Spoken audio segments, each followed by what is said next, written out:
This is the B36, the second assault rifle you unlock, and it's actually quite good. It's one of the more versatile assault rifles in the game. Really good up close range and really good up long range. And with this build I have for you guys today, it will be good at strafing as well. Check this out. It maintains accuracy even when you're moving, which is some of the things that guns in Battlefield 6 are not very good at. I got a couple of builds for you guys today, be guiding you through what attachments to use on the B36.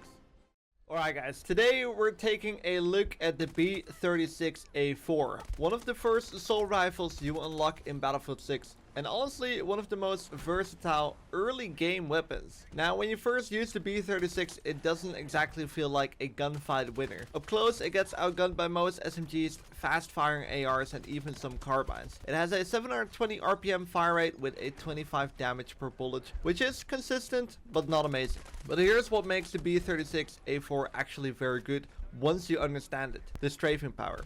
It took me a bit to figure this out, but the real strength of the B36 is its strafing ability. With the right attachments, the gun lets you move quickly left and right while staying accurate. And that is something most assault rifles in this game cannot do well. This completely changes how the gun plays. Instead of trying to raw fight SMGs, you use movement and precision to win gunfights. You take angles, pre-aim, and let your strafe speed carry the engagement. And once you start doing that, the B36 becomes a really reliable and fun AR.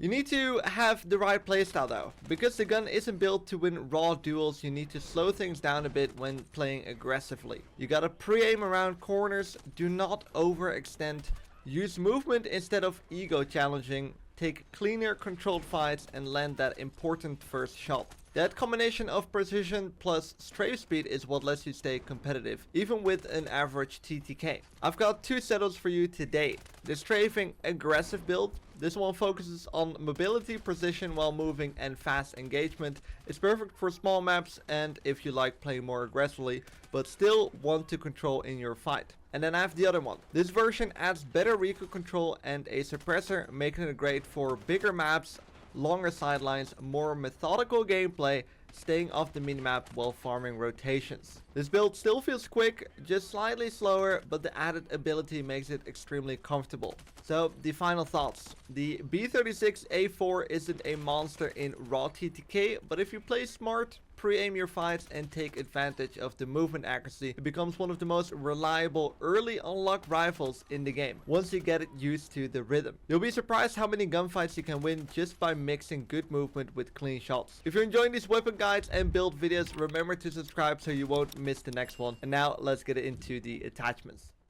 So here is the first build. This is the more aggressive mobility build. I can highly recommend this for players who like to play a little bit more aggressive, but if you're looking for a little bit more of a stealthy, easier to control build, you might want to stick around for the second one. If you're going to use this build, be sure to exactly copy all the attachments besides these sides. You can use the side differently because most of these attachments only work really well because I put them well together. I normally don't say this with builds, but I really thought this one through for every single attachment, so be sure to stick them all on the same gun. So here we go. On the sides we're having the mini flags. This is the only attachment that I could recommend to change around a little bit. What you could do is, if you want to use higher zooms, this gun still works really well up until like a 2.5, maybe even a 3x scope. This 3x scope is bugged. Sometimes your sight will go blurry for whatever reason. Hopefully they fix that very soon. But the 2.5 times works great. The 2 times work quite okay. I'm not a fan of the 2x scopes in this game,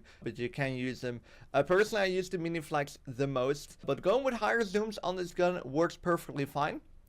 Now for the laser, so this is an important one. You want to use the blue laser. Why? Is because it improves your aim down sights accuracy while moving. This is that strafing accuracy that I'm talking about. And because the gun has already really good control by itself, you can actually use these attachments to improve that strafing speed a little bit. So we're using the flash hider. Obviously you want to use the flash hider. You either go flash hider or suppressor. All the other attachments are a bit pointless, to be honest, so try one of those out. And then we have, this is an important one, the light one. This is the last one you unlock. A lot of the other barrels are quite good, but the light one also allows you to have better accuracy while moving and enables a faster transition to ADS. This attachment light barrel with the blue laser sight makes it so the gun has really, really good strafing abilities and keeps it accurate so you don't have a lot of bloom while you're strafing around. Then the grip, we went with the angled one. This is the angled one that doesn't reduce. You have the other one. This one moderately reduces the recoil, but this basically makes no sense to use with the build I currently have because it goes at the cost of ADS accuracy while moving, making the blue laser sight and the slim, the light barrel, I should say, way less valuable. So we're gonna want to go with the slim angled. It slightly reduces the recoil with an increased weapon draw speed, meaning when you're running around with the weapon, it pulls it up faster after running and you have a faster ADS speed. Now the mag size, I went with the 30 fast in the end with this specific build. I think the other build has a 40 round mag. We'll get into that later. And then I have the FMJ rounds. So here we are at the second build. Everything I said about strafing, throw it right out of the window when you're going to use this build. This is a steady build with a very little recoil. Check this out.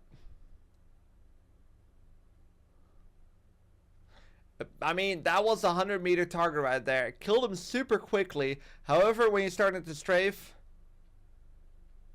yeah, that bloom is pretty tough.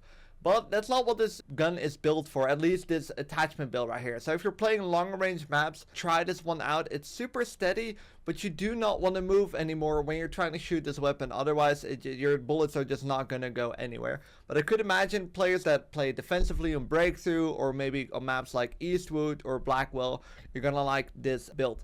So for the sights, I have the 1.25 here. This will go well with a 1.75x. What I said earlier, 2.5x to 3x will work great. Even the higher zooms. Personally, I'm not a fan of these higher zooms on automatic weapons because they can create a little bit of tunnel vision. I personally really enjoyed using the ROS 1.25 times zoom. Now here's a change. So we're using a suppressor, which is very valuable in this game. This reduces the hipfire accuracy. The hipfire accuracy of this entire build is not really good, but it's not what it's built for. So we have the 20-point suppressor. Then we have the extended barrel, which increases projectile velocity. It goes from, as you can see on this build, it was 780 meters per second. You can see it at the bottom right corner. It goes to 975. And then we have a grip. This grip significantly reduces the recoil. So if you're struggling with the recoil, this grip is going to make a huge change. But it goes at the cost of accuracy while aiming down sight and the movement speed. So it makes it, you know, a little bit tricky to strafe around. You basically don't want to strafe at all. Then we have the 40 round mag. I feel like the 40 round mag is very valuable in this build because you're going to be trying to take out players from a little bit longer range. So you would want to be using a little bit more bullets. What you can do on this build, because the 40 round mag is 25 attachment points, is you can also go with the 36 mag, which is only 4 bullets less, but it's 10 attachments point less. So what you can do is go with the 36 round, and then you could add a green laser here, a green laser, or you could up the grip to a stippled stubby, which will significantly reduce the recoil, but you also have a faster ADS speed, which this one doesn't. So it could make it a little bit more usable. Also, these ones are quite good, but they all have that at the cost of ADS accuracy. This one, the ribbed stubby, also great. You have that increased recoil control, but you do not lose the strafing accuracy that much. So there are some possibilities right there. And then we're using the standard rounds. So let me put up what I was using, and that is right here. And what you can do is you can go to the 36 round and then change your grip to maybe this one or any of these two for still really good recoil control. So there you go. So that's going to be it for the video. Thank you very much for watching. Hopefully you learned something new. If you did, be sure to leave a like. And if you haven't yet, be sure to subscribe to the channel. And I really hope to see you guys in the next video.